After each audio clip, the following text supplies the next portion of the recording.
Karine, I wanted to ask you about this congressional hearing yesterday where a number of college presidents were asked about anti-Semitism on their campuses.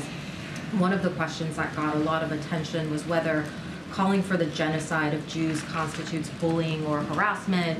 The presidents didn't give straightforward answers. I wondered what the White House's response would be to that specific question. Yeah, and so look, and you all know this, and I think the president has been very clear. He's had total moral clarity on this, and the president has set an example for all leaders during this gut-wrenching increase in anti-Semitism. He certainly he's spoken very forcefully against it. Calls for genocide are unacceptable. It's vile. And it's counter to everything this country stands for. I can't believe I even have to say that. I can't believe I even have to say that. I shouldn't have to. You know, and we've talked about this. We have witnessed the worst massacre. On October 7th, we witnessed the worst massacre suffered by the Jewish people since the Holocaust.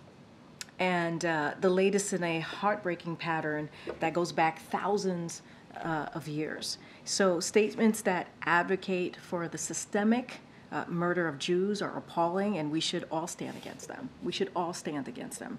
And so just on the human side of things, you're talking about human dignity, right? You're talking about the most basic values that unite us as Americans. And so I should not have to be saying this at the podium.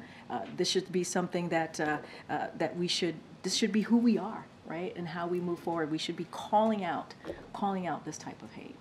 Just because these college presidents had a hard time giving straightforward answers to these questions, I'm just wondering if a White House employee were to, for example, call for the genocide of Jewish people, would that person be reprimanded? Well, what I will say is that is something that we do not stand for, right? We do not stand for calls for genocide. That is unacceptable. That is vile. We will call that out. We will be very clear about that, and that is something that, you know, the president has had moral clarity on this. He has. And so anti-Semitism is unacceptable. It's unacceptable, and we will continue to be really, really clear about that. It doesn't matter if you work in this administration and you make those type of vile comments, we will call that out. We will call that out. I don't want to get into hypotheticals, but that we are very clear where we stand here. Very clear. Why do you think it is that these college presidents... I can't speak for these college presidents. I cannot. They have to speak for themselves on this.